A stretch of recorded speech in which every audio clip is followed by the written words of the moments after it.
and welcome to 2 Pints of Maggots and a Packet of Hooks, the fishing podcast. Already, this is episode 3, and you might have already heard I'm a little bit croaky. So, big apologies. I've caught the lurgy. I thought I'd got away with it, but unfortunately I've not. So, throughout this podcast, I'm afraid, a little bit croaky. So, some of the sections may be a wee bit shorter than normal. But of course, we will be having the press pack where we look at the latest news articles online and in the printed press. The tackle shed where we talk through anything that's caught my eye. And of course, we'll look through the archives for both things. What was in the news 10, 15, 20, 30 years ago in the angling publications back then.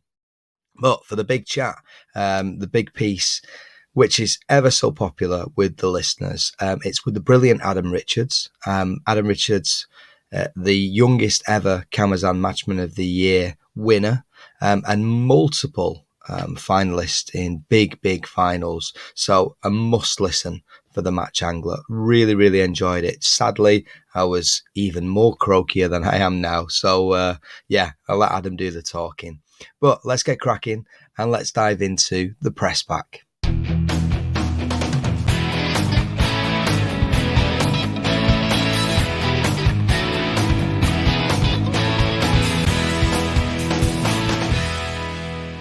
Okay, delving into the press pack, and we've got the Angling Times. The archives, I've decided to jump back exactly 20 years, well, nearly, October 2002 is Match Angling Plus, and a really interesting piece that I've picked up in there, so we'll touch on that in a second. I think, first of all, we have to acknowledge what's going on in the world, really. What's happening in Eastern Europe now is something that I hoped I'd never see in my lifetime, that's for sure. And I thought that what is happening is consigned to the past, and it's incredibly sad and makes fishing very insignificant, certainly in my mind. I've struggled to focus, for sure. You know, you go online and you look on social media, people are still talking about the next pole they're going to buy and, what bait they used at weekend, and it all just seems irrelevant. Whereas normally I'd be, very excited about just thinking about fishing. But I think this last week has been very, very difficult to concentrate on things. But alas, we control the controllables, and there's not much more certainly as an individual that I can do, and as a country, if we were to do anything more, then that would have catastrophic consequences. So we just hope things unravel in a good way. So very sad, but let's look at the fishing news. Well, first up, I think we've got to say a massive well done to the Drennan Barnsley backs. They were the winners of this weekend's Winter League final. Winter League's a great event, really, when you look at the different mixture of teams. It was a very strong field this year, and I like the way nowadays they do it where half the team fish on a commercial, half the team fish on a natural water, because I think that represents the numerous winter leagues that are taking place. As an example, up in the northwest where I'm from, it's not like the old days where the winter leagues used to be on the canals and maybe some of the smaller rivers, Weaver, things like this, because a lot of the places just don't have the pegs, they're unsafe nowadays, etc. So a lot of those leagues have moved to commercial. So to represent that in the Winter League alongside those traditional venues absolutely makes sense. Very close final, only a couple of points in it, but I think it just goes to show the consistency now of the Barnsley Blacks. It's fantastic. So big well done to them. That's a brilliant achievement again. A couple of things since we last did the podcast. I think from my perspective, fantastic news is that the Fish O Mania Final is moving to Lincolnshire, the county where I'm based, to Westwood Lakes in July. And I fished a match the weekend before the announcement, and I heard on the bank that this had been given to the venue. I didn't quite believe it at first because numerous questions came around parking, location, facilities. It's a holiday complex. What's going to happen to all the holiday makers, etc., etc. But actually, take a step back. It's a few months away. It's been worked on for quite some time, and I'm sure those answers are in place. So I think it'll be an interesting final. For those that haven't visited Westwood, it's only about 15 minutes from me. I don't fish it that often, but it's a cracking venue, brilliant facilities. It's very windy, which might mean the fish they'll be used to following the wind. They'll be used to sat out of the wind if it's northerly, etc., etc. So it'll be really interesting as to how the match progresses. I think there'll be lots and lots of fish caught, whereas on Hayfield the last few years it's been big carp.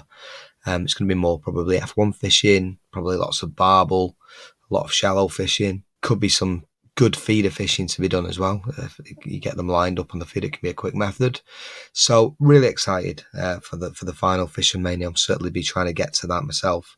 Highly likely I won't qualify, that is for sure, but I'll have a go on one qualifier, but certainly be there as a spectator. So that was fantastic news from our side of things in this area. Second up, it's showtime. That's the best way of putting it. Starting this weekend, 5th and 6th of March. It's the big one at Farnborough, and it's the first time that there has been a big one show for a couple of years due to COVID. The Northern Angling Show was last weekend of Manchester, and I think it's the first weekend in April. At Stoneleigh, there'll be the second big one show as well, and I'm hoping to be there myself, all being well, depending on work, with the guys from Teddy Fisher. So I might see you there. But I think what's great is that it's an opportunity for obviously tackle companies, bait companies, etc., to get in front of the public, because it's not happened for a couple of years. And that interaction is really, really important. It's all good and well what we see on social media and adverts, but to actually chat to the consultants, chat to the people that use the tackle and bait, and for the guys on the other side of it as well, the people that are working for the companies, to chat to the public and get that feedback also. So it's a real great step, and it's something that's certainly been missing, I'm sure, the last couple of years. So you're going to the big one in Farnborough this weekend, have a great time. Stoneleigh, first weekend in April, I hope to be there. Might see you as well. So Fish O Mania Finals moved. The angling shows are back up and running. Fantastic. What else have we got? Well, let's have a look at angling times this week and some of the catches. I mean, talk about pike. Wow. I mean, I know we're coming up to spawning time, if you like. There's some right old sharks being caught. I think there was a £40 by old Nev Ficklin. He's a former record holder, pike record holder. He's had a £40 fish, and I also spotted a £37 fish as well, and that's just in this week's angling time. So these big pike are certainly striking. I managed a few hours out on my local river at weekend, and I was the only angler there fishing for silverfish. I know it's lots of perch, roach, I believe there's chub. I just sat there fishing a stick float, a little bit of maggot, a bit of ground bait, a bit of punch bread. Lovely day's fishing. But the other 4 people on the stretch where I was located were all pike anglers. Now, one of them did manage a £14 sample and a couple of small jacks as well. But I thought that was fascinating as well, is that were the lads just out, really friendly guys, and it's not my scene, but I can appreciate why they do what they do. Yeah, what is it? Is it just getting the last knockings in before the river season finishes, or is the predator side of angling growing quickly as well? We've spoke to Mark before from Fishing Evolution, and he's explained previously that his predator range within the store has grown rapidly as well. So I think there's a real interest in predator fishing, and the fact that maybe you can be on the move. I guess the fun of just hooking one of those big crocodiles, it's interesting. So anyway, yeah, so a couple of big pike in the news this week. But the fish that caught my eye in the magazine this week was a roach. And as I say, that's what I was fishing for at weekend. It's got to be one of most people's favourite fish. But this one was £3.15 an ounce. A guy called Paul Scowen. Very honest of him, £3.15. I think a lot of us would say £4, but it was his only bite on an unnamed gravel pit, fishing red maggot on a ground bait feeder, and it's just, well, it's a fish of dreams, isn't it? £3.15 ounce roach. So yeah, they were the things that caught my eye in the news this week. There's a couple of good articles in there also. Steve Ringer talks about the benefits of fish meal in winter. A lot of anglers would perhaps think that Fish meal would be too overpowering when feeding ground bait throughout the winter. He tries to dispel that myth, or at least give you an idea of what type of fish meal to go for. So that's a good article. And there's also another good one in there by Matt Pollard talking about rotating swims when fishing the pole on a river. And, guys, if you are a river angler and you've got one near you, and we've only got a week or so left, so they're all fining down now after some of the terrible floods. So get yourselves on to the river before season ends. Now, let's go through then the archive. As I said, this was October 2002, and I picked up this it's Match Angling Plus. Dave Harrell on the front there. And as I think I said on the last episode, the new section within this magazine was called Banknotes. What it's got is a review of the Fish O Mania Final in 2002. It's one that Nathan Watson won with £87 of 5 ounce. He was 22 at the time, and he fished a 16-metre floating pole, catching carp up to £5 and a solitary barbel. So why this made the banknotes is not only is it like a review of the match, but also in an interview with Nathan as well, but also it's got a question. It says, let us know your views. A farce or the future? And I'll read this to you because this is fascinating. With a top prize of £25,000, the televised Fish O Mania Final is one of the highlights of the year. Big crowds and huge viewing figures have meant that this event has grown to become the showcase event for match angling in Britain. So should we expect it to be a demonstration of pure and traditional angling skills, or should anything go? This year, nearly every angler in the final used the floating pole, a method where a pole is laid on the water and the fish are allowed to hook themselves against it. There was no doubt it was the method that was most effective for catching carp at hayfield lakes, but is it something that match angling should be encouraging? So when I think about today's matches, I cannot think of a single example or many venues that even allow a floating pole anymore. I don't think I've seen anybody fish a floating pole for at least 15 years. So that was stamped out pretty early, probably out the back of this final. But we then think about, to use the correct term, the self-hooking rig, which is allowed on many venues. And if I was back in Manchester, I used to fish a venue up there called Blundell's. Absolutely loved the venue. It's an anything goes setup, so very, very few rules. The matches are usually rovers as well, which makes for quite interesting competition. But that is dominated in mild conditions and certainly through summer by this self-hooking rig. And I don't like that. It's not something that I would use, really. So that means I wouldn't compete with the locals, which means ultimately I wouldn't fish the venue. Now, that takes place in a lot of different venues. And I know anglers that fish conventional methods can beat these self-hooking rigs, but in the main, it's pretty unbeatable. And that's born out of these types of tactics. I remember years and years ago, a place called Bradshaw Fisheries up in Bolton, when they first stocked carp, they used something called the rattler, which was basically small pike bungs between a number of shot.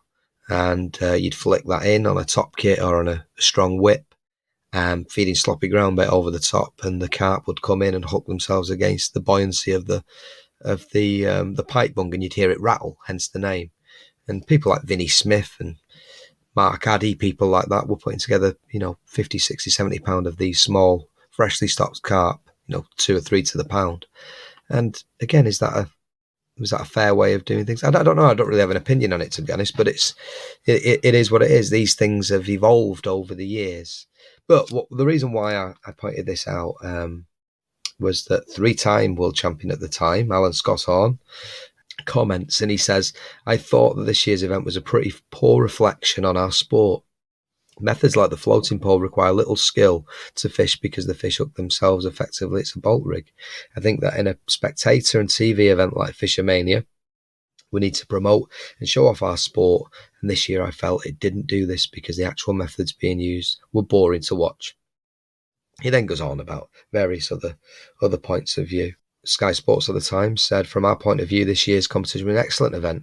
The weather was great, there were loads of people on the bank, and the fishing match itself saw lots of fish caught, and it was tight until the end. As for the rules and techniques used in the competition, it's difficult for me to comment. We look at things from a different point of view, so leave that entirely to the fishery to set out the anglers to decide. So I just thought that was something 20 years ago that has evolved since. There are still similar tactics that were used in that final. And would it be something that, I mean, this year, Westwood, you can't use those self-hooking rigs, so that won't happen. But yeah, anyway, fascinating stuff. Now, also in these banknotes was, and I found this quite interesting.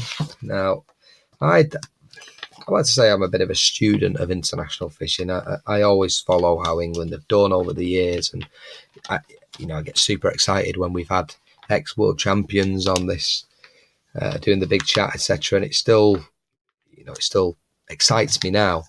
So in this episode, in this magazine, there's a review of the World Youth Championships. It's the River Arno in Italy. There's 18 teams that took place, and long story short, the Italian team absolutely smashed it. But what I found was interesting, I thought, who was in the England team? And I looked at the names, and I imagined that these guys would be a little bit younger than me, perhaps. Well, they would be, because they would be late teens at the time. England's top performer was Peter Thomas from Doddinghurst, Essex. Don't know him. Does not ring a bell. Lewis Morawski, name does ring a bell. Perhaps still fishes, and I've seen his name on some results. James Mead, struggling. Craig Reed, Andrew Pickergill, that name rings a bell. So the reason why I picked that out was I was just wondering, do these lads still fish? Is it normally, I'm sure they do locally, and it's maybe something I've not seen on social media, or maybe they don't fish the big finals, etc. But just, isn't it interesting how people get to what I believe the pinnacle of their career, which is representing the country, albeit at youth stage, and then perhaps some of these lads give up? Have they had kids? And what's their circumstances? It's just a real interesting take. When I looked at that, I expected to see people's names that are still fishing at really high level and competing in the big matches circuit, and maybe pushing for England spots in the senior squad, etc., etc. But no, there's only one or two of those names that rang a bell to me. So yeah, that was 20 years ago, nearly October 2002. Floating poles, all sorts of stuff. Yeah, brilliant. Okay, so before my voice gets any worse, that's enough of the press pack. Now let's dive into the big chat with Adam Richards. For all your fishing needs, be sure to check out Fishing Evolution. Boasting 2 floors of branded displays, visit our recently expanded superstore at Hadley Road in Sleaford, where we offer a huge range of tackle from all of the leading course and carp brands, such as Nash, Fox, Corda, Drennan, Preston, Guru, Daiwa, and many, many more. You can also follow us on Facebook and Instagram, where we share all of the latest news and updates about products available in store. Hi and welcome to the Big Chat. And on this episode, we have a very special guest. It's Frenzee-backed, all-round elite match angler. It's Mr. Adam Richards. How are you, sir? Yeah, I'm good, thank you. Few disasters trying to get on, haven't I? But I'm not the most technical person in the world, but we've got there in the end. Yeah, you're not the only one, Adam. You're not the only one that's fallen foul to the podcast virtual studio, so don't worry. But before we make a start, a little bit of not an apology, but just to explain, I'm rather croaky as we are recording this. I'm full of a cold and I'm not on top form, but needs must, as you're off on holiday soon. And we've been waiting to do this for ages, haven't we, mate? So we wanted to get it out there to the listeners. So that's my excuses out of the way for my poor performance. I'm sure you won't have one, mate. But now, listen, I know you've listened to a few of these, pal, and you know the theme, past, present, future. Yeah. But when I did my little bit of research, and it was only a little bit, to be quite fair, am I right in saying that you're only 32? Yeah, we're 33. 33, right. So there you go. Yeah. My research is out of date. Right, only 33. Not bad. So for the listeners, right, this is insane. And this might be a bit out of date as well, so do correct me. So, 18 years of age, Matchman of the Year. Yeah. 4 Fish O Mania finals. 3 Park Dean Masters finals. 2 Riverfest finals. a Maver match this final and 2 pairs finals. That's insane. Yeah, I think 4 par team finals now. Managed to qualify for that game in October, and a couple of Fish North finals as well. So yeah fair enough. Lucky enough to get there a few times. You have, haven't you, mate? I mean, that is for such a young chap. That's a heck of a CV, I must say, and we can talk through that and the fun and games of those qualifiers and the finals. But let's jump back a wee bit then, Adam. Let's talk about when you started fishing. I know your dad was a big influence in your angling career, wasn't he? Tell me about how you started. Yeah, it's a funny one with first start. And I can actually remember the very first time I went fishing, but what I can't remember is my first fish, which seems strange because obviously that's like a big thing for most people, isn't it? The first fish to catch. I remember this first trip with my dad, and I lived in Billingham at the time, obviously with my parents. And my dad took me to a local pond, Charlton's Pond. Mm-hmm. So he took me, got me set up, and we sat on the same peg. I wouldn't like to say how old I was, very young, maybe 6, 7, 8, something like that. Mm. So he's got us set up nice and close together, sets a feeder rod up for me, casts it out, and basically says to me, you just keep an eye on the tip. When it starts pulling, you've got a fish, shows me how to strike, and away I go. Yeah. Now, Charlton's Pond now is quite prolific, loads of fish in it. Billingham Angling Club, who run it, have done great there, stocked it really well, full of fish. Great place for juniors to get into it. Yeah. But when I started, it wasn't quite so prolific, and you didn't get many bites. So as you can imagine, young kid, getting a little bit frustrated. I'm not catching anything. Bored. But because me and my dad are so close together, both of our rods are next to each other, and I'm looking down, and my tip's doing absolutely nothing. And I'm looking at my dad's, and it's pulling round, but nothing's happening. He hasn't picked it up. He hasn't struck like he showed me. So I quickly jump on his rod, thinking I'll catch that fish, strike, and, well, I suppose I can remember the first thing I ever caught, because it was actually my dad's hand as he was getting the hook. No. So not so much a first fish, but definitely a first catch, and probably the biggest one I've ever had, I would have thought. Oh, brilliant. But, yeah, that's where it all started, and from there, I travelled all over. My dad, he was brilliant when I was, well, he's still brilliant to this day, but when I was young, he took me all over the place. Firstly, pleasure fishing. I'd go away with some of his mates, sort of Lake District. We used to go to the River Derwent at Stamford Bridge, River Swale, all over the place, really. And every time I had a chance to go, it's all I wanted to do. So I was really lucky in them early years. Just, obviously not match fishing or anything like that, just getting into fishing and going catching fish and going to all these different places. And just what you wanted to do as a young kid, really. Of course you do, see different places. It's a funny one, because like your neck of the woods up there, it's not really seen as a great scene, if you like, match fishing scene as such. So have you had to travel quite a lot to learn? Yeah, I mean, when I first had match fishing, again, that was a local club, APV club it was called, and I would have been maybe 12, I would have thought. From going and fishing these matches, and generally we had to travel to North Yorkshire, places like the Oaks, Woodlands, loads of other smaller commercials, but they'll be the two that people would have heard of, I would think. Yeah.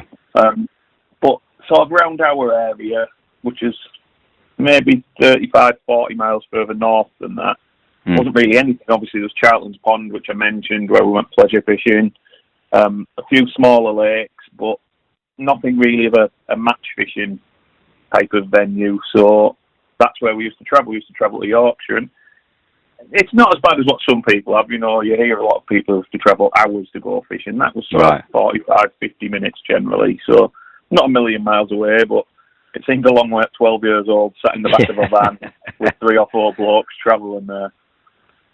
Absolutely. Now, I always ask this question when we have match anglers and people that have progressed very well through the scene. Was it a case of going in at the deep end, or was it a case of starting with a club? And I think you've just answered, actually, that you started with this club. So do you remember your first match win? No, I don't really, to be honest. A lot of that time, club fishing, sort of blends into one. I remember winning quite a few matches, but I can't really pinpoint what would have been my first one. I started fishing then probably at the age of 12, and when I first started, I was well known to be honest, for walking about the lakes because I wasn't catching and standing on pockets and that type of thing. So I can't really remember the first match I won, but I remember fishing them up till I was about 14 or 15. And at that point, I stopped fishing them because I was winning a lot of them, probably half of the matches I fished, maybe more, and it was sort of time to go and move on then. But I really can't remember the first one I ever won. Two big things that. It's strange. First fish I caught, I can't remember, and my first match win I don't really remember. But I do remember my first open match win. Ah, okay. And that was at Woodlands Lakes in Thirsk. Mm-hmm. So I started fishing there probably, again, like I said, 14, 15. I finished these club matches. And at the time, they always had a match. It was the Open Matchman of the Year. Everyone who won an Open match would fish this Open Matchman of the Year competition. Oh, like a big final sort of thing, yeah. Yeah, that type of thing. And when I first started fishing, this match was on probably 6 months, a year, possibly after I started fishing Open matches. Mm-hmm. And I hadn't won one to qualify, but was still an Open running the same day. So the Open was on Kestrel Lake, and I would always remember that. And that was the first Open match I won. I think I would have been maybe just 15. And I remember catching on meat shallow and catching sort of 70 pounder chub. Mm-hmm. Oh, lovely. There's probably not a chub in that lake now. I mean, that's it's funny, yeah. 20 years ago now. It's making me feel old before my time. But yeah, it was probably 17, 18 years ago. And yeah, from there, that was me. I was off and running, and I started travelling about a little bit more. And that's when things like Fish O Mania qualifiers, neighbour pairs, and that type of thing came in for me, really. So that all happened quite quick then. What was it that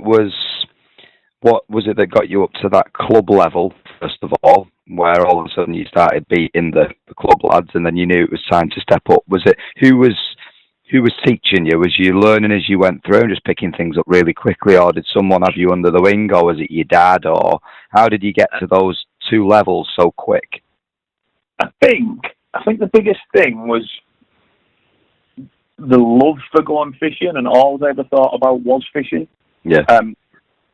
I probably got to do my GCSEs at school, and I'd never ever read a book, but I'd probably read 1,000 fishing magazines. Yeah.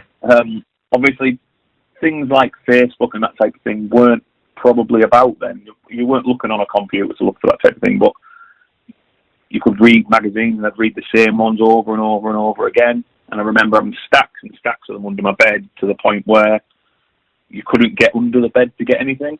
Mm-hmm. And every now and again I'd pull them all out, and I might go back 2, 3, 4 years and start reading them again. And I think it come from there, just sort of almost, my dad obviously helped me out a bit, but he only really started match fishing because I wanted to. Yeah. So I think a lot of it was just picked up from magazine articles and going out and trying what they were suggesting. And sort of copying tactics that I'd seen, really. And obviously it just went really well. And then going fishing a lot. I mean, I was very lucky. When I very first started fishing Open matches, I was going to the Oaks Lakes at Sessay a lot. Mm-hmm. During school holidays and things like that. Obviously I can't drive, can't get there. My dad would take me on a weekend. And someone that helped me out massively at that point was a guy who actually doesn't fish anymore. His name was Gareth Drury. Okay. And Gareth would fish midweek matches, he'd fish weekend matches. So my dad would take me there at the weekend, and then he'd let me go on with him, and I might go fishing 4, 5, 6 days in a row. Ah, okay. Yeah, that helps. Being able to be out fishing and going fishing was a massive thing. Obviously, being on the bank all the time. Yeah, and just sort of picking it up as I went along almost. But I think the other big thing then was a lot of things that we now take for granted in the way we fish, sort of shallow fishing and using short lines to your floats and all them type of things, weren't really known about then. So it gives you the chance to try out things that were sort of not invented almost. And I think that meant that there wasn't really people that were that far ahead, because we were all learning at the same time. I would think now at that young age, it's probably so much harder to come in and be able to compete because everybody already knows everything almost. Well, they do, and it's a good point. Jim, a croaky voice. Yeah, it's good. I know. They do, but they don't. So it's all good and well picking up a magazine like you did and I did back in the day, and then going on to a venue that was similar to that article and replicating what the information says. But there's 1,000,001 variables around that, isn't there? Like the weather, like the conditions, is it a match condition, are you pleasure fishing, all those variables are around it. So to take something and read it or watch a YouTube video and try and go and do it, that is all good and well, and you're right, it might be in your head. What do you think is the next stage to then owning that process? I guess it's literally just getting on the bank and trying it in all different types of scenarios, first of all. Yeah, I think like exactly what you say there. It comes down then to experience. You've got the knowledge. I suppose it's like anything. You don't even need to just take fishing as an example. You could take whatever someone's career may be, or a trade, or anything, and they'll start off as maybe an apprentice. They'll learn all of the things that they need to do, which obviously I've done reading magazines mostly. Yeah. The other thing that came up, to be honest, which I never mentioned, was things like internet forums, which... yeah, they were just about them, weren't they? Maggot drowners and stuff like that. Version of Facebook, almost. Yeah, of course. Yeah, it was another place to pick a lot of things up. And it's that sort of thing of, if it was in a work situation, maybe be an apprentice, you learn all the things, you get the knowledge, it's all in your head. And then the next thing after there is just experience, going out, doing it over and over and over and over again until you've picked it up to the best of your ability. I think one of the things that I've picked up throughout all these podcasts is, I think it was Lee Wright actually that said it, and it sticks into my mind all the time. And he says, don't try and beat somebody at their own game. You know, take those magazine articles or those little clips that you've seen and, you know, absorb that information, but don't try and do that against them people on those matches, because you're never going to beat somebody at their own game. You've got to put your own twist on things. And that's really stayed in my mind, actually, since we had that podcast. Is that something that resonates with you as well? Yeah, I mean, I think if you try and copy someone exactly, you're always one step behind, because they'll make them little subtle changes quicker than what you'll make them. So, I mean, one thing over the years, anytime anyone's ever asked me for advice, I've always been more than happy to tell them everything, pretty much. Yeah. And loads of times people have said to me, well, you're fishing against them, why tell them? But it's exactly what you just said. If you can tell someone exactly what to do, but they'll be trying to beat you at something that you already know. You accepted, so you're already one step ahead. Yeah, it's interesting. Yeah, it's very true, that, very true. Now, with the old matches, of course, and experience, and then comes the big competitions, like you say. Do you remember your first qualifier, per se? Was that a Fish O, or was it a match this, or what? The first one I really remember that sticks in my head, and it would have been one of the very first ones, was at a place in Leicestershire called Kettleby Lakes. Right. I don't know that one. That was a Fish O Mania qualifier. It's not far from Lakeview. It's somewhere that they'd never had a qualifier before, and I would have been... I could probably look on the internet and maybe find it exactly, but if I wasn't 15, I was only just 16, maybe just turned 16. I remember drawing an end peg, and it was like the nicest looking peg you could imagine. This venue, the fishing was hard from what I was told, and I drew on a good lake, an island in front of me, and then I'm an end peg with a bank to my right, maybe 30 or 40 metres long. So it's got acres and acres of space. Fantastic. I caught these small carp all day fishing across the island, and it was exactly like fishing at the Hawks. I was obviously going regular at the time. And all day the Sky cameras were about, because back then they were filming them for tight lines. Yes. Qualified for tight lines. So the cameras were there all day, and at the end, I actually got interviewed, and they told me that I'd won before the weighing had finished. All right. 15 or 16, I've qualified for Fish O Mania, and I come obviously absolutely over the moon. people about who I know from the venues are fish coming over saying well done, and I couldn't believe it. And I've gone off to the cafe, and someone came up to me. I can't remember who it was now, but they came up to me and said, "Oh, unlucky, I thought you'd won it." And I was thinking, well, I have won, haven't I? And it turned out I'd been beat by maybe £2 or £3. The J-Wad was on the other bank and just beat me. So after all that sort of the high point of Sky interviewing me, I'd won the match. Everyone congratulated me. There was this massive low of suddenly second. And it's like, but that was my first real taste of getting close, and I think probably spurred me on after that. But, I was going to say, as a young boy, at the time, but yeah, as a young kid, that's the right kick in the nads, isn't it? But it probably made you stronger to go on better, obviously. Yeah, definitely. But that's the first it's the first Fish O Mania qualifier that sort of sticks in my mind. I remember being very, very young. I think I was still at school, so I was definitely really young. It's the first one that sticks in my mind. But I think it was definitely the first year I fished qualifiers, but it was probably one of the very first actual qualifiers I fished. I remember mine, you know. I do. It was the first ever Fish O Mania, and that was 94, I want to say. Right. And it was such a big thing in the press. And as you've just said, there wasn't really any internet then. It was all about Angling Times. It was all about Anglers Mail. And, you know, it was such a big thing in the press. And you had to apply over the phone and via post and send a check and all sorts of stuff. But the qualifiers were massive. I still remember it. It was on the Sankey St. Helens Canal in Warrington. And if I remember rightly, there were 300 on it. Wow. And there was, I think the top 2 went through back in them days. I think there was only 8 qualifiers and 2 went through, something like that. I'd have to have a look through the old archives, but I still remember it.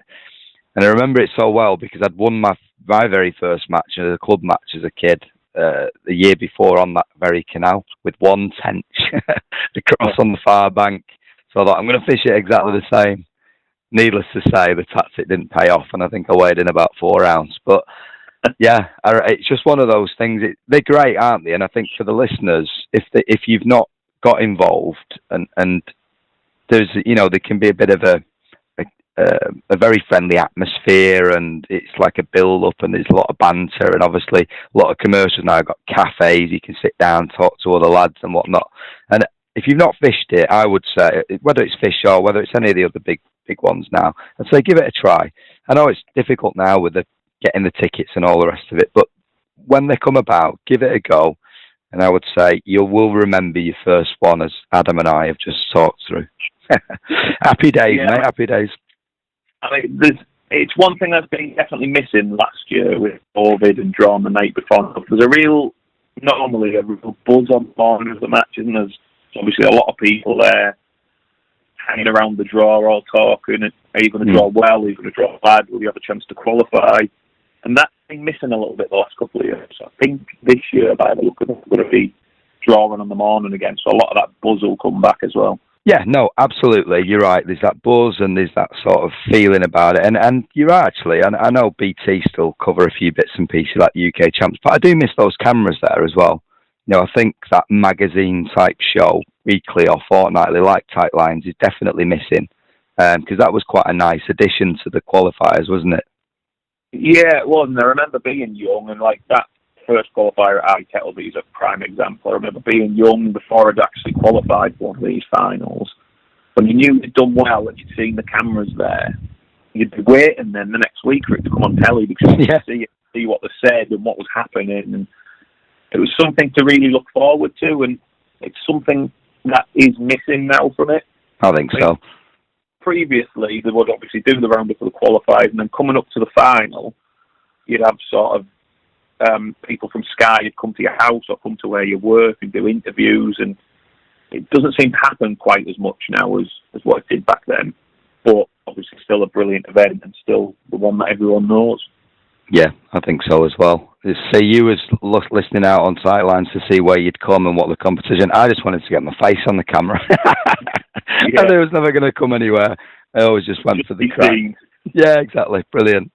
Good. Well, that's talking a little bit about Fish O and whatnot. We can get into those finals, especially we can talk about that one, the one that Shane Atkin won as well, where you was the bank runner, if you wish. I mean, that was just, I always remember that because I was there. I was at the finals, so it was about, but everybody loves an underdog. That's a great story. We'll get to that. But anyway, so we've gone through these first couple of Fish O qualifiers and whatnot. Matchman of the year. So to win this at 18, is that the youngest? Do you know? Yeah. It is. I know Andy May was quite young when he won it, but that's 18's insane. I think he might have been about 21 when he won. Yeah, it's impressive. But that competition has massive prestige sat behind it. Again, I'm a wee bit older than you, so I can think back to when I was a kid, and if I was 18, the main people around then days, your Dave Harrells of this world, Darren Bickerton, consistent top anglers, Steve Conroy, Dave Barrow, these top canal anglers, and then commercials were coming into the fore as well. Steve Ringer would have been pretty big as well, and really, really sort of consistent anglers over you, massive prestige, get you 20 points, you get into the final, you saw us be at Moreland's Farm. Was you aware of that history behind it when you decided to sort of, when you really pushed on for it? Or was it a case of, actually, I'm winning a few matches then, building up a few points, and then it was a case of, let's get involved with this competition? What was your knowledge of the event?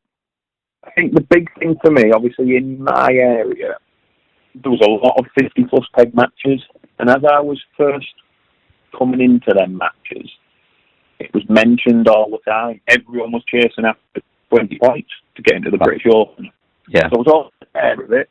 I remember a really good angler from around Dean Smith winning the competition, probably. I would have been maybe, 13, 14, and I remember reading a stopwatch feature at Woodlands first. It was the last day of the season when Dean won it. I think him, Andy May, and Mark Coyne were all in the running. Dean ended up coming out on top, but I remember reading it and it's going through it blow by blow as it's happening on the match, and I was thinking, wow, how excited that one of these people, as I'm reading, is going to win this competition, and that makes them the most consistent angler in the country for that year. And from there, when I started fishing open, it was sort of obviously Fish O Mania was talked about, but Fish O Mania was the only real big individual, big money match at the time. And the Kamasan was the one that was spoke about by everyone in my area, everyone chasing points. Obviously Dean won it that year, and him and Mark Coyne were always right up there. So I was aware of it the whole time, and initially when I was sort of 16, 17, I remember trying to get them 20 points myself, trying to get in that final. And actually, I never managed it up until the year I won it. It would have only been 2 years probably before that when I've been fishing opens. And I remember the year before I won it, I finished on 19 points. Oh, close. Yeah. Yeah, and a match at Woodlands in Thirsk, I'd caught something like 35 carp. And at the time, it was one net, all you fishing one net. So 60, 70 pounds winning the match. And I'm thinking, well, I've easy got that. Went to lift my net out and there's one carp in it. And I sort of, in shock, I'm looking about thinking, am I on the wrong peg?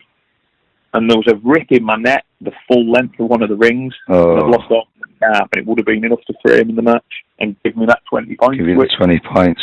Oh, my word. I'm not thinking to myself, I could win the Kamasan at some point. I'm thinking to myself, I'd love to get in that final. That was sort of my aim, to get them 20 points.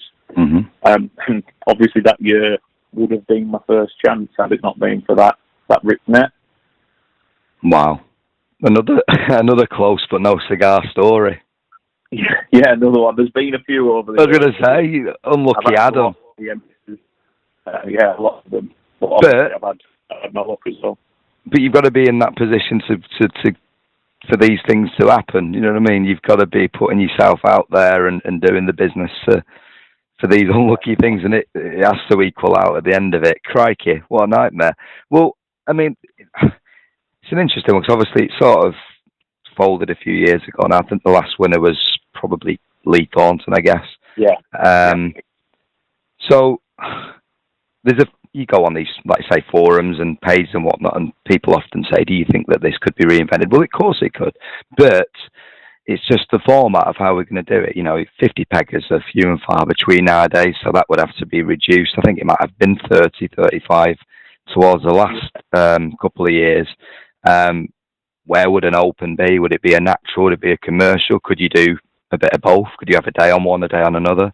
So it was a really, really good competition with some great prestige. And what did you think when you saw all those names on that trophy? I bet you was like, wow. Yeah, I mean, the year I won it, it was a strange year because it must have been 2010. No, it was longer ago than that, 2008 maybe. But it was a really bad winter. Everywhere was frozen over. So at the start of the year, I got a really good start. I got to sort of that 20-point mark in no time. And I was leading it for a long time. And then these frosts come, and there was just no matches to fish. Everywhere was frozen. And when I say frozen, there was like 8 or 10 inches of ice on the lake. You couldn't race it. Terrible. And it was a really strange winter. And I remember all winter thinking, what's going to happen? And towards the end of the season, people called up someone, maybe Gary Skerritt, I think it was, or took me. And then right at the end, I had 2 good results, sort of 7 points a weekend, and obviously that done it for me. But when I got the trophy, the last match I fished was at Blundell's. That's where Gary Skerritt was going. I think he's the only person who could have beat me if he'd have won that weekend. And I went to Blundell's. My dad took me there. Obviously, still couldn't drive. And I was old enough to drive by then. Still hadn't learned. So my dad took me all the way to Blundell's. That is a drive and a half, yeah. Yeah, it was, yeah. And Gary Skerritt's there, obviously, who could beat me, drew 2 pegs away. And Neil Mason was there, who won the competition the year before. And it could also be the same year when he won. I think he won Fish O and the Park Dean as well. And was probably the best commercial angler in the country at the time, I would have said. And just him handing me the trophy at the end of the day was like, wow, this is a guy who's probably the best commercial fishery angler in the country, and he's passing a trophy to me that he's won, and now I've won it. And then obviously moving on from there, on the way home, I'm looking at the trophy, I'm looking at all the names, and it's sort of a who's who of every generation of fishing, every style of fishing, every name you could pick from the last 20 or 30 years was probably on there somewhere, because it didn't just list the winner every year, it had the top 10 from each year on there. And how did it really? Yeah. So wow, everybody you could imagine was on there somewhere. What we spoke about there as well is that you mentioned the Oaks, SA, and Thirsk and Woodlands and whatnot, and Blundell's, which was one of my old haunts in the northwest, and all commercials. Well, let's not beat about the bush here. You're no slouch on rivers and natural waters. So, what's your preference?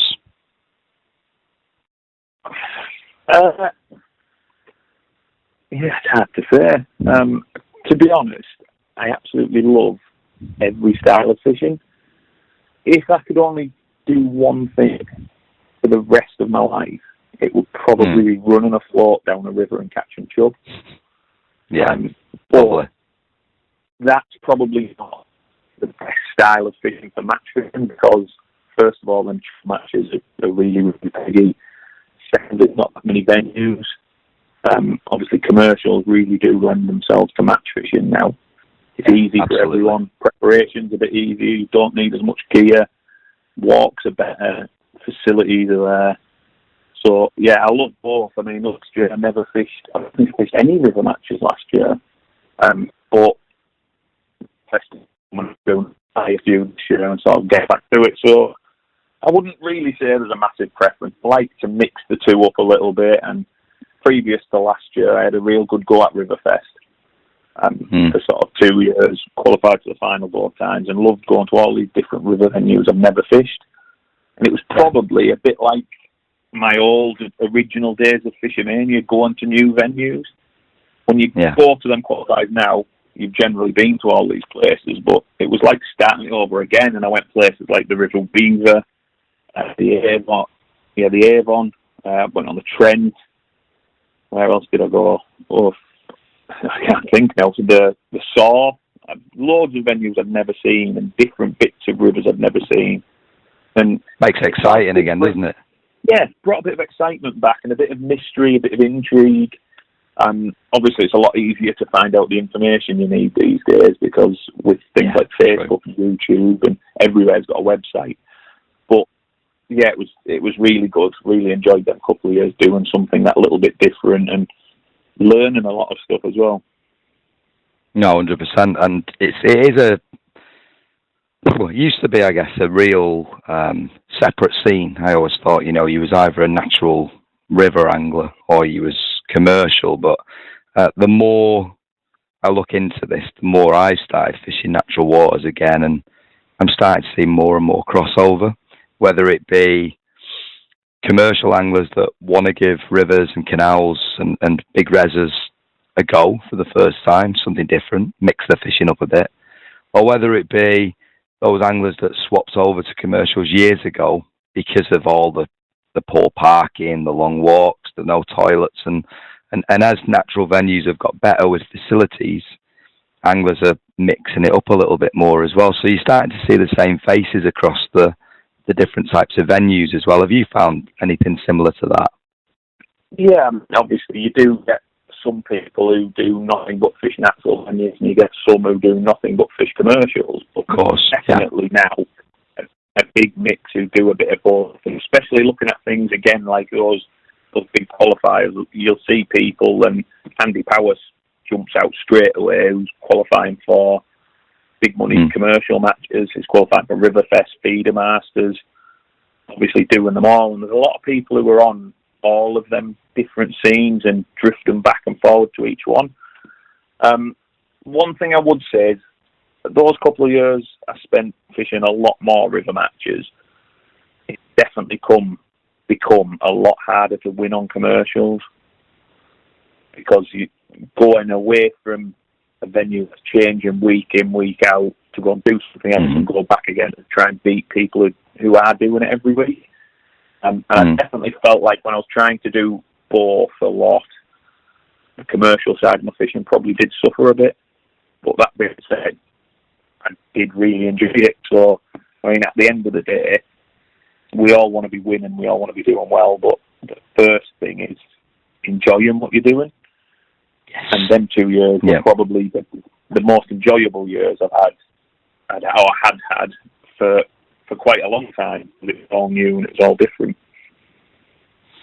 Well, let's talk then finally, just to wrap up these big events and these qualifiers, and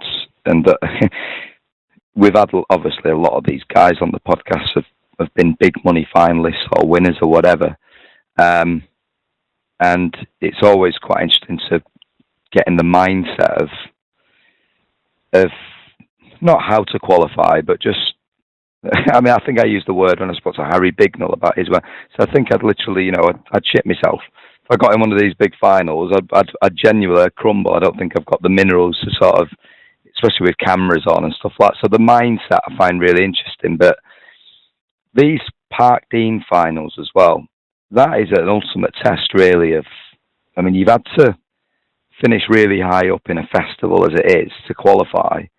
And then it's not like where you might have qualified for Fish O or Match this months in advance and you've had a chance to practice and all that. It's all within the space of quite a short period of time. So how do you get your mindset ready for that once you know you've done well in your festival and you've made it into the final? Is it like a different preparation piece for Park Dean? How does that work? Yeah, to be honest, you've just got to go to them matches. You're not there, obviously you've spent all week trying to win a festival or framing a festival, get yourself to this final. So you're fishing for points at that time, trying to beat 8 or 9 people, whatever might be in your section. You need to change your mindset because you're in there to win, and obviously you need to draw the peg first. But the next thing is you need to be fishing a method that's going to win you the match. It's no good trying to do well. You're not just trying to do well. You're trying to win £25,000. You're trying to win a Park Dean Masters title. And obviously you need to go there and do the right thing to win. It's no good fishing a method that's safe and steady to catch £50 if £80 going to win, you're better off fishing a method to catch £80 and maybe blank. Because there's no prizes for second. And I've actually been second and know how that feels. And I would hate to ever think it'd happen again. Yeah, so the mindset totally changes from what you have been doing. You don't so much need to get yourself into the mindset that this is a big match. You need to get yourself into the mindset that I am only there to win, I think. Do you think that's why sometimes the weights don't look so good? Because everybody's going all out blazing? Yeah, definitely. But maybe not everyone's of the same mindset, but I would rather go there and come last, having given myself a chance to win, than come away and being third. And I think, and you know what? I didn't give myself a chance. I was only ever going to come third because I didn't do something that's going to help me win. And of all them finals I've fished, I've had some terrible matches where I've sat there and thought absolutely nothing, but never came away too despondent because I came away thinking if I had a chance to win, I could have won, I would have won. But that first tag team final fish when I came second, I came away absolutely devastated. Got beat by £2 or £3, and yeah, that's just, you just don't want that to happen, do you? You want to go and give yourself every possible chance of winning the match. And that day, have you lost any fish as well?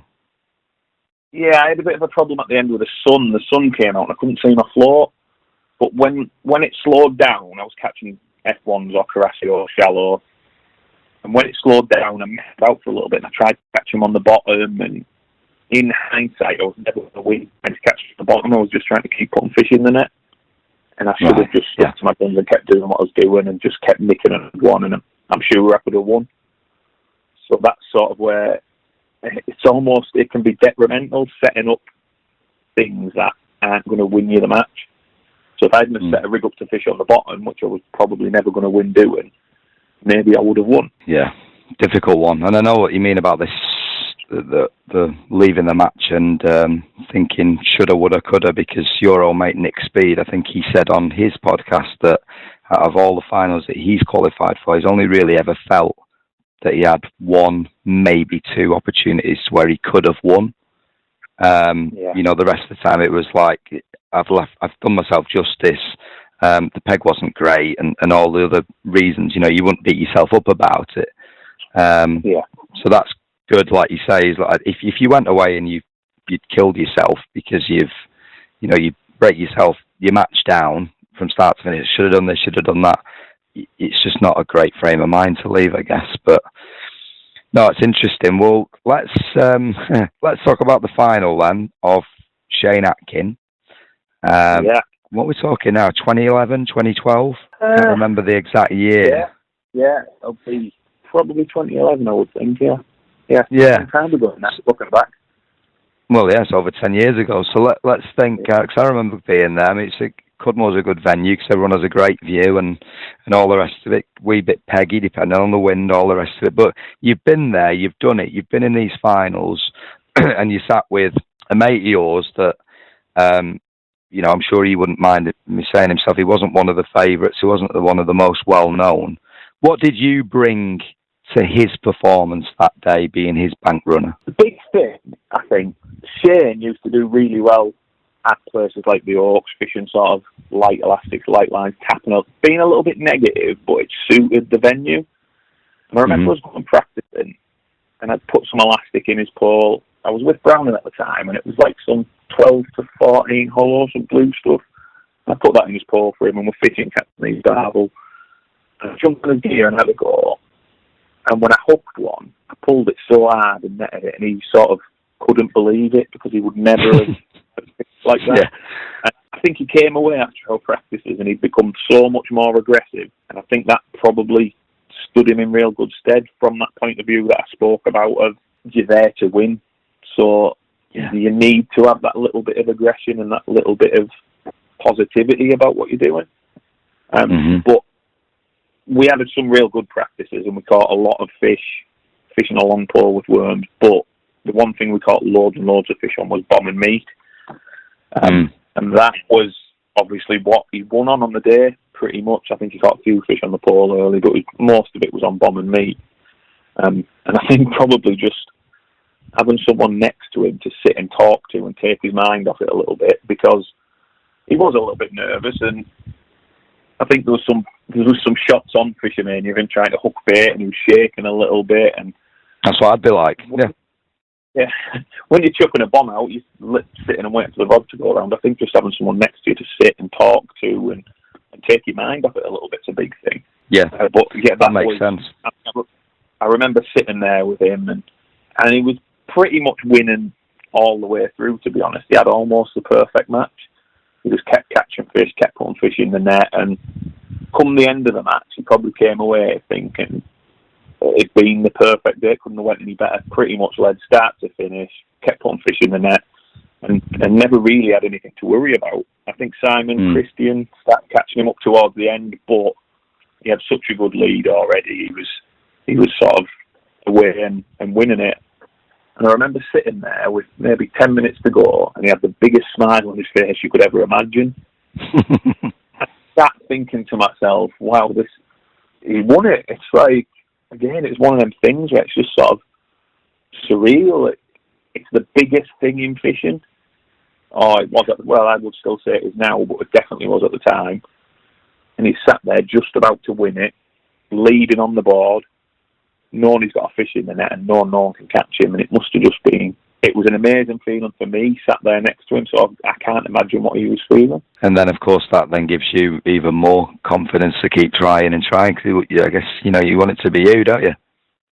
Yeah, of course you do. Yeah, I was absolutely over the moon for Shane, delighted for him to win. He's one of the nicest people you could ever meet, real good friend. But I was thinking, there's still that little bit in your mind, thinking, I think at that time I've maybe been in two Fish O finals, maybe three. And I was thinking, why couldn't it have been me? And it's, as much as I loved it winning, it's still there in your mind, why couldn't it have been me? And I'm sure it always will be until hopefully the day I finally win one.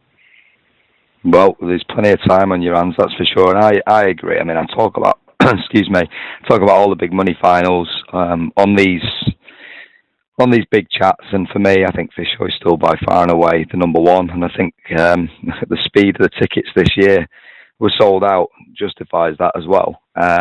New final this year's coming down my way to Lincolnshire. Style of fishing that would be right up your street as well. So hopefully you get there for sure. Brilliant, loads of good insight there about big finals. Yes, fingers crossed for you, buddy. But you just did touch on a little bit. I want to talk now slightly away from the match fishing mindset. Let's talk about tackle. You mentioned Browning a second ago. Now, again, for a young chap, good knowledge, good insight, tackle, big brands, Browning, Shimano, now Frenzee. What is it about tackle and consulting with tackle companies, and how does it help your fishing? Do you enjoy being the testing part or is it the innovation part? What drawn you to getting involved with the tackle companies? To be honest, I've been very, very lucky. When we spoke earlier about the Kamasan, at the same time I won the Kamasan, I qualified for Fish O Mania, I come second in a Park Bean final. It all happened really, really quickly. And that's the Brown approach. And to be honest, all the time I was at Browning, they were absolutely brilliant. I couldn't have asked for a better sponsor at the time. Basically, if I needed something, I got it. Never questioned. They gave me everything I could ever want. The one thing I didn't do as much of as I would have liked, was sort of the development and testing side of it.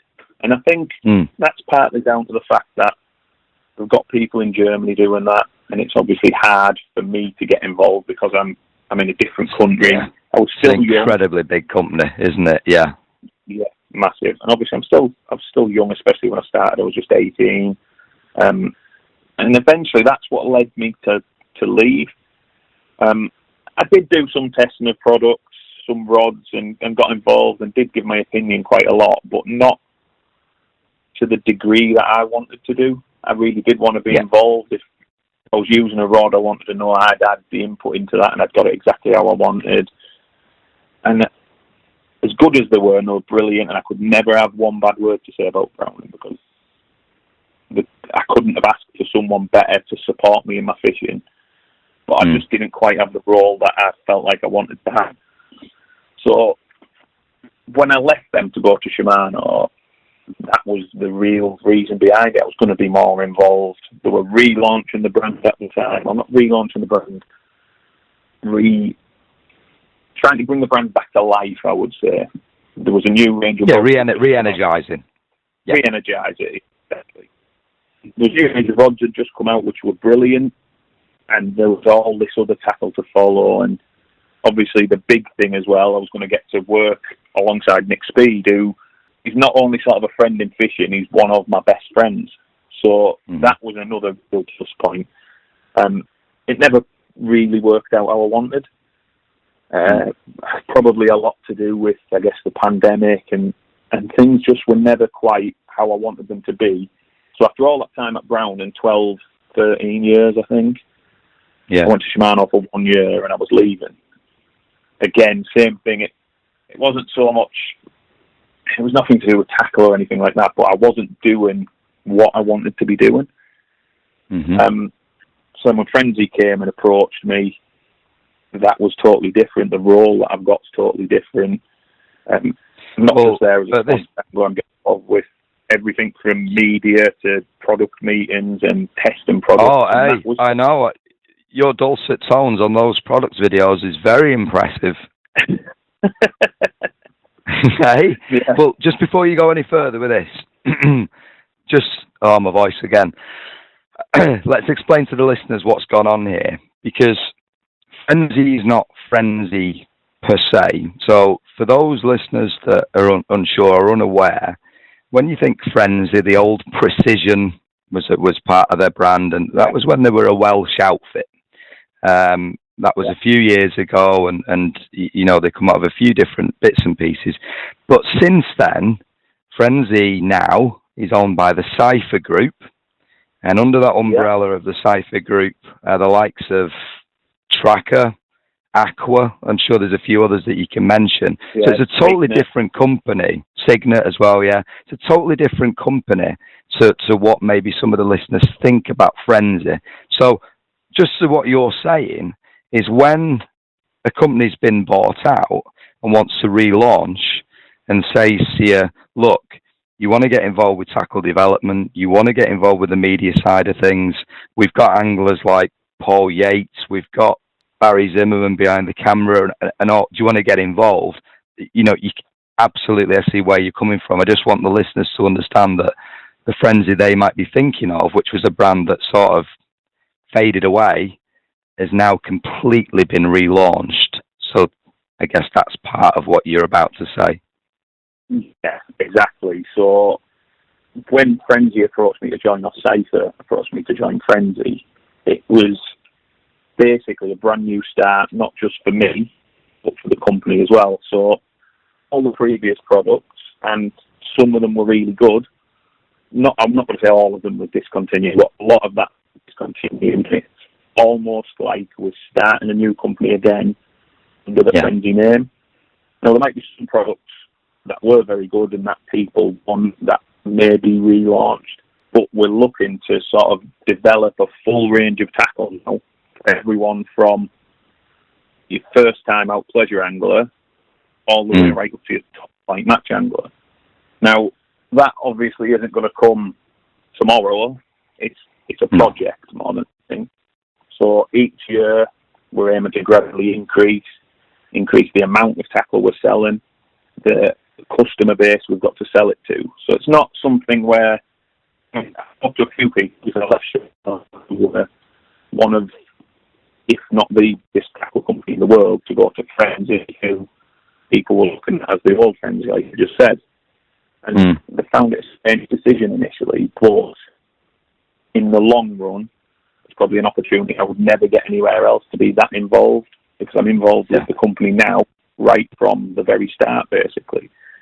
And the plans going forward and the aims for the future, they're aiming really high. Obviously, I want to aim really high. So it's the perfect match, really, and I get to do all the type of things I was wanting to do at Brown and at Shimano. That never really happened. And I think the future's really bright. Starting off fairly slow, we've obviously introduced some products to start. Really good luggage range that's been taken brilliantly. Lots of terminal tackle items. The biggest thing that I've seen has probably been the winter suit, which is unbelievable value for money, and everyone seems to want to buy it. So they're just the starting products, and moving on, we'll be releasing more and more as and when it's been tested, developed, and we're happy with what we've got. Oh, really exciting projects, and I think you've outlined it perfectly as to why you've done what you've done. And is the team going to grow, or is it, I know there's a good sort of 3 or 4 of you there consulting full time and working as a close knit team. Is there going to be more consultants coming on board, or are you just going to, like say, it's a steady progress first?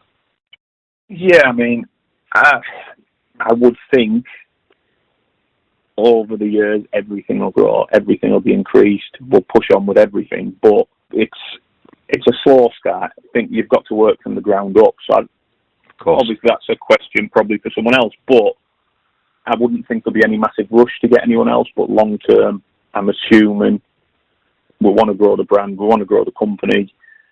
Everything needs to increase eventually. But if you try and rush out and bring everything at once and do everything in one go, it's probably the type of thing that's destined for failure. Too much too soon. And I think if you look at Guru, maybe for an example, when the first launched, probably 15 years ago now, they had a few feeders and some hooks, and look at where they are now. So that's a great way to look at that. You need a starting point, which we've got now. We've got products in the shops, got some very good products in the shops as well. Good quality, good value, everything the customer wants, really. Real good offer with the 5 for 4 offer they've got, so people are buying 4 items of terminal tackle, getting 5, something totally new to the industry that I've never seen before. And we've got a real good, solid foundation now to build on, to push forward and keep improving.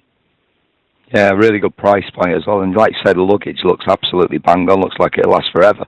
White, clean, all the rest of it. Fantastic.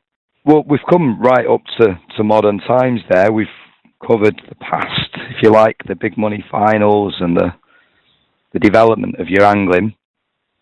And as my voice is disappearing, we must talk about the future. So we touched on it a little bit there with Frenzee, but what's your plan for this year, for 2022 and beyond? Biggest thing, I mean, I speak to some people who all they want to do is fish sort of big competitions. They always want to catch loads of fish for the best peg. And one thing that really frustrates me about angling, and always has, and even more so now, is when you look at all the mourning and all the disappointment and all of the complaints, and people are never happy, or some people are never happy. But one thing I love is just going fishing, and I could go out and fish a match every single day. I could have a bad day tomorrow, and the day after I can't wait to go again. So the main thing is to just fish as much as I possibly can.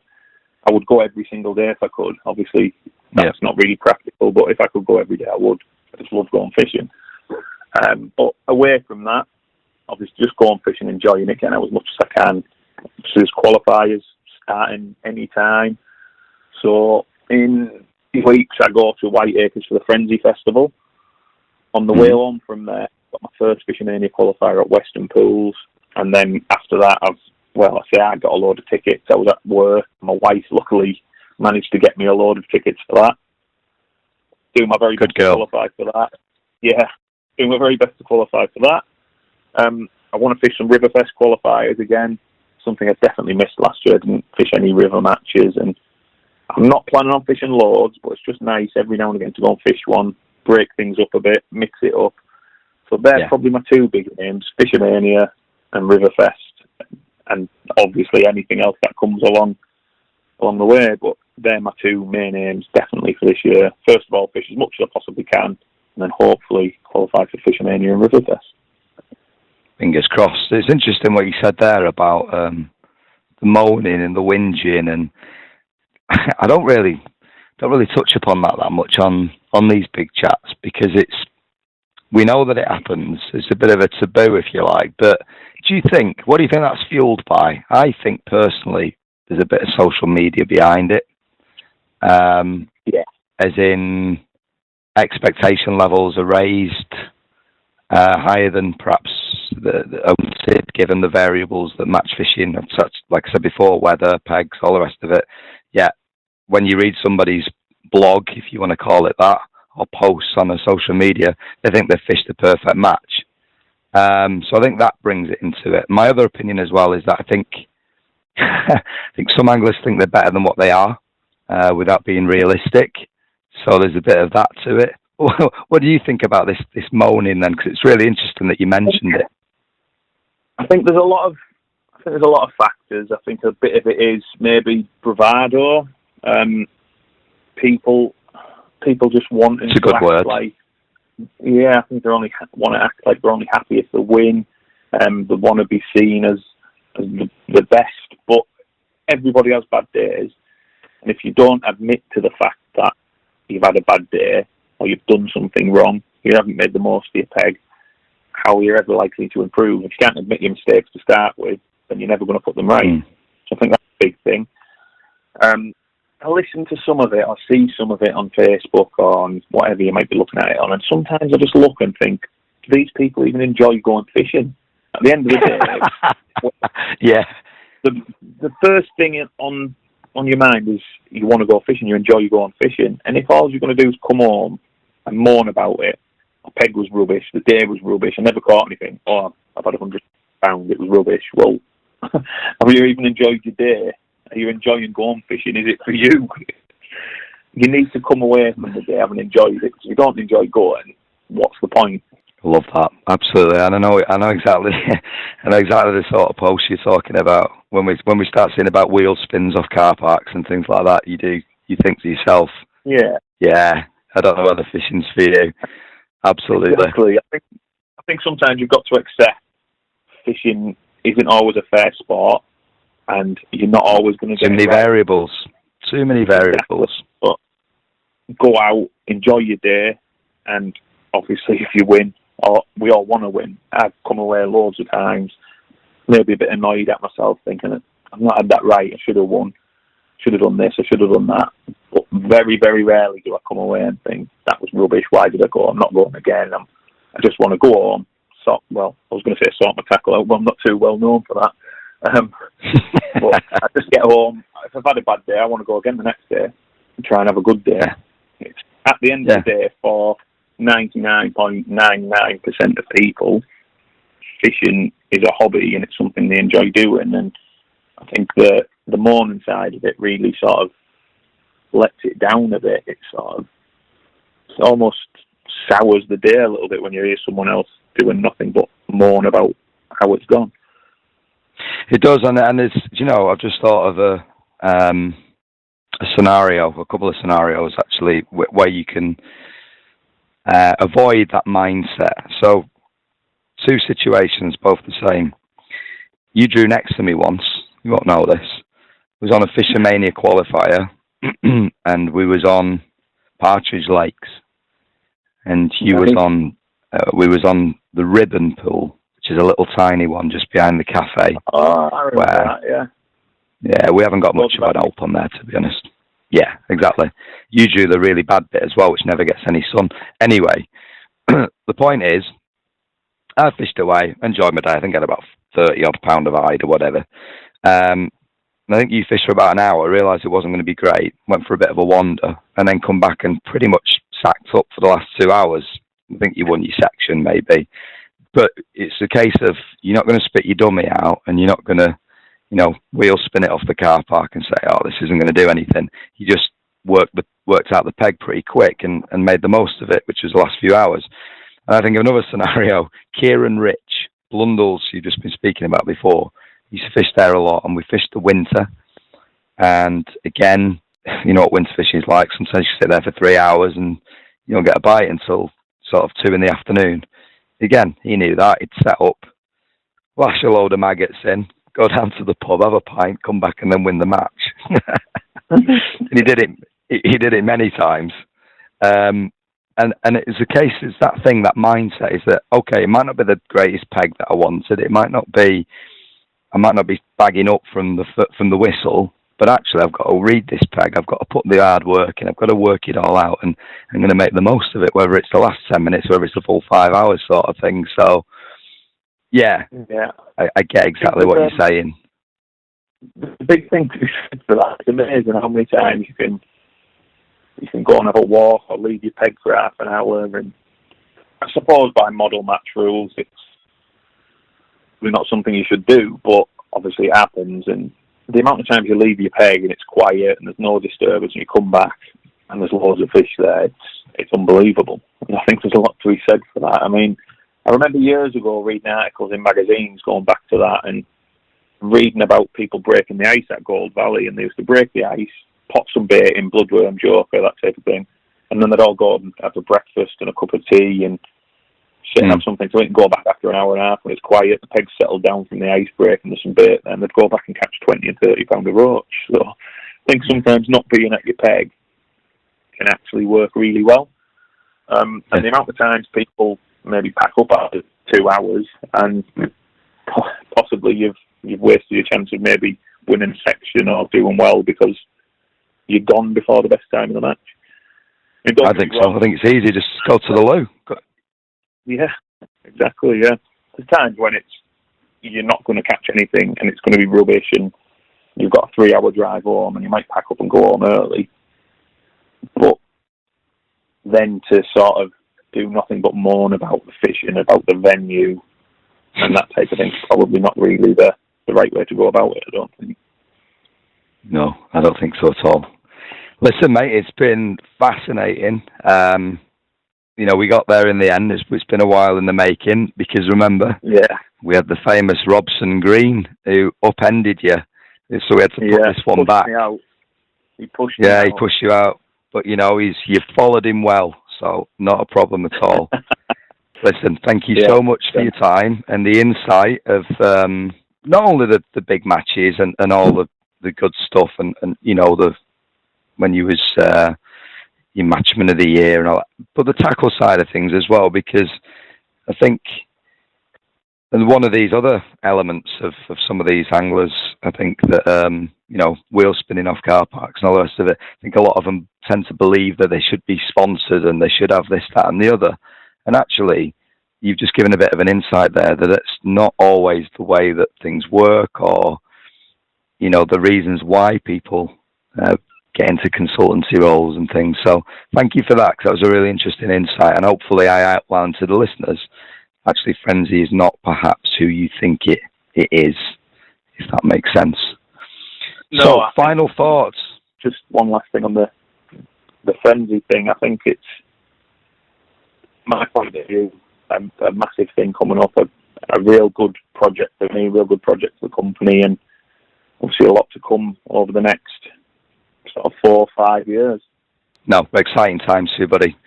So, well, I wish you all the best. Thank you so much for your time. Hopefully I'll match on next to you again on one of the fish shows or a Riverfest. Hopefully I'll have a bit of a better voice by then. Thanks for joining me on the big chat. Thanks very much.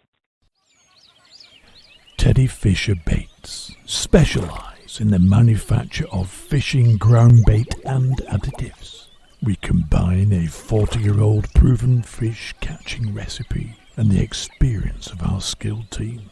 Fishing is an adventure, and here at Teddy Fisher, we strive to make that adventure a success.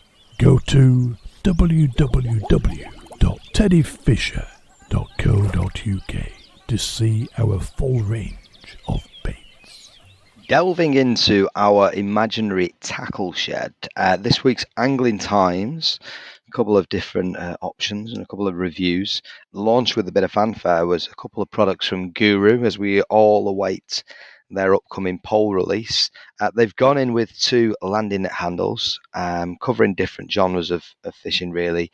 The 4 metre one, which has a 1 metre extension, it's going to be ideal for those deep venues, those banks where you're a little bit higher up.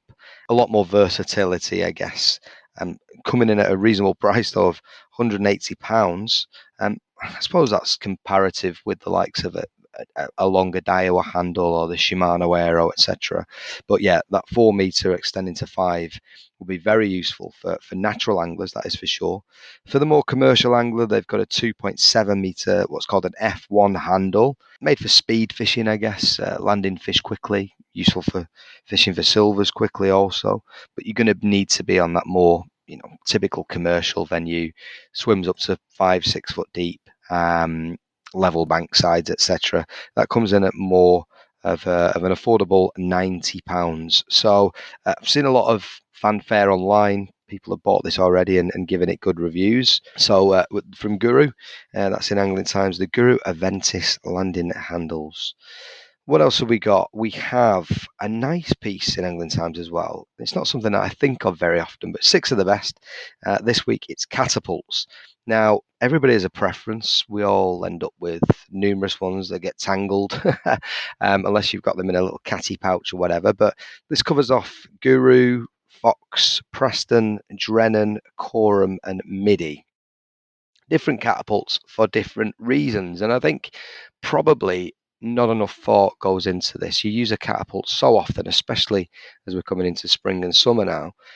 Do you have it set up correctly? Have you got the right length of elastic to ensure that we're hitting the correct spot, whether it be on the pole line, whether it be on a waggler, a pellet waggler, maybe a bomb line as well? And the Drennan one that they actually cover off here is the Drennan soft feed ground bait catapult. I've got this, and I don't do enough fishing where I'm fishing at distance and balling balls of ground bait over the top. And the few times I have used that, it takes some getting used to get that lock in, to lock it at the right distance. For me, it takes a little bit of practice, but it's a very, very good catapult for the job that it's serving, and that is getting balls of ground bait to distance. Guru one I tend to use on the pole line. I use the black one with the orange elastic. Then I have the black elastic for longer distances as well. So have a think about what catapults you're using, and there's obviously lots and lots out there, and it's personal preference. But I like the way that they've put this into the magazine this week, just to get you thinking about what you're actually using. Now, another little, not a review as such, but it's highlighted in the tackle section of Angling Times, is this Preston Superium. It's the X30. We know I've covered this off on previous podcasts. This Superium range has had a massive launch, and lots of people are swapping out their older poles for these newer versions. And this is the X30, so that's a 16 meter pole coming in just shy of £1,000.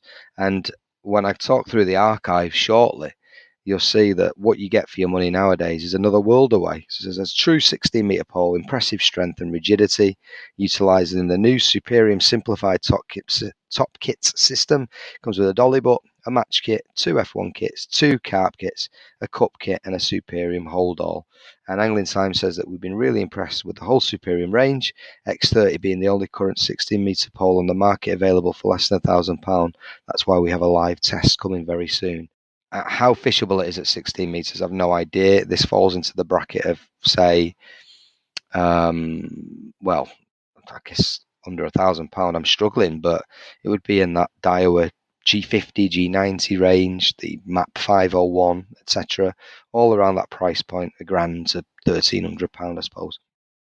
But yeah, I'll go through the archives in a second and just compare that to what you could get for that money 20 years ago. And well, it's another world. It really is.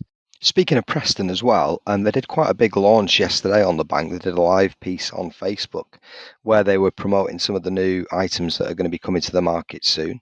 First one, a couple of hard cases, which seems to be all the rage and very much in vogue at the moment, and that links quite nicely to the poll that we just spoke about there in Angling Times. Hard case for the main pole and a number of top kits, and also a smaller version as well for just like a top kit case. There's quite a funky little clicker, that like an off-box attachment that will go onto the front of one of your legs, perhaps. I quite like the idea of that because it's unobtrusive. You're not having to reach down into your side tray or fumbling around to try and find it. And it also looks that it clicks quite well. I know that on my clicker that I use, it tends to get stuck. You get a bit of dirt in there, a bit of mud, and it doesn't quite be as effective as you like. As well as the clicker, the hard case is a tackle safe, like an EVA carry-all as well, which looks to be probably made for accessories, etc. And also 2-meter keep nets. I don't know whether this is controversial or not. Very small. It's not just over 6 foot. I get it for these venues where we've got very tight, maybe £50 net limits. But are we getting to a stage, and for saving space, absolutely, but we're getting to a stage now where perhaps fish welfare is being compromised a little bit with such a short net? I mean, you need to get that fully sunk, extended to the maximum. If we start putting sort of double figure carp in such a small net, I don't know whether that works for me.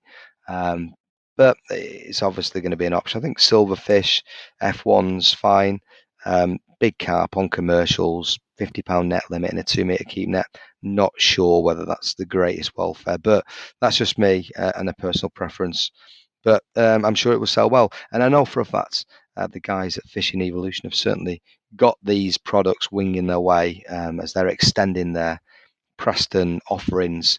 I think it's going to be more than double over the next couple of months as well. So, yeah, some interesting options from Preston Innovations. Let's jump in to the archive, to the Angling Plus, which I discussed in the news section. So it's again October 2002.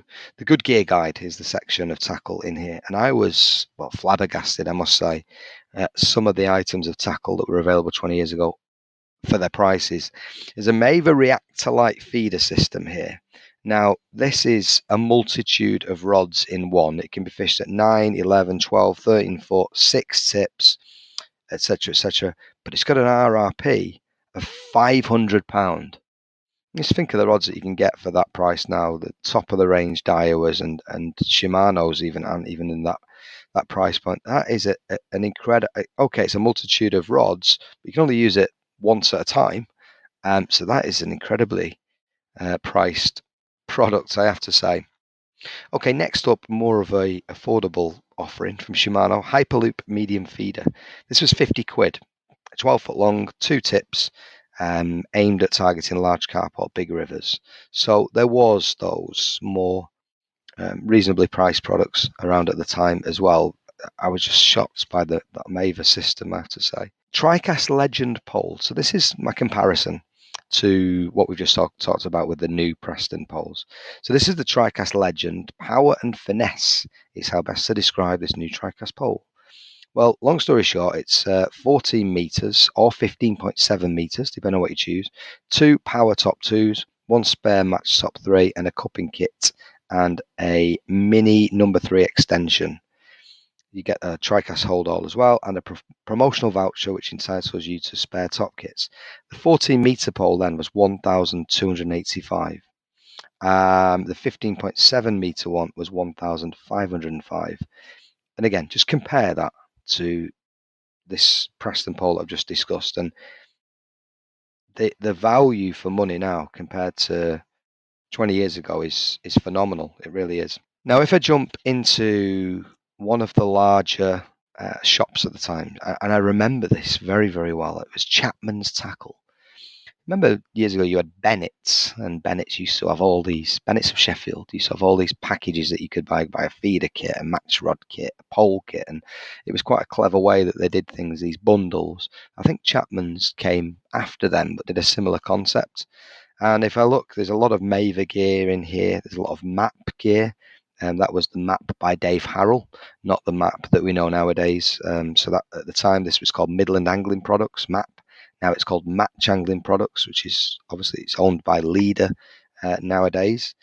But if we have a little look, Preston pole, 14.5 meter, 5,400. It was a lurk that was coming in on a promotion of £500. If I look at another 16 meter pole, here's one for under £1,000. Maver Destiny. This has got 3 power kits, 1 fighting number 4. So that was $999. So in the same ballpark now, I guess, of the pricing. The original Daiwa Spectron, there you go. So it's 20 years old now. That was an RRP of £3,500. It was available at Chapman's Tackle for £2,000. Came with 2 top 4 kits, 2 power top 2s, and a super number 5 section. What else have they got in here? Let's think about clothing. The Shimano launched a range of clothing back then. A 3/4 deluxe jacket was £50. The bib and brace was £45. So big difference in clothing price. And I think on the last episode we spoke about seat boxes, which were a lot more cheaper then as well. Preston have been making clothing for a long time as well. The Dry Tech 50, that was a full, allegedly 100% waterproof and windproof breathable suit, which consists of a 3/4 length jacket and bib and brace. That was £130. So nowadays, I think you would be talking more around 200 for a Preston suit, but that's the nature of inflation.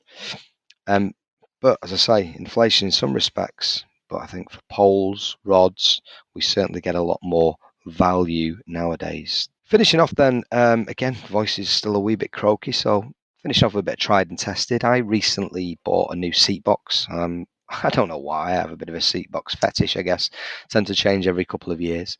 I had the old Matrix S25. I wanted some slightly larger, sturdy legs. Didn't want the 36 legs because that would have meant I had to buy a whole new range of accessories. So I went for the Preston Inception. It was on offer.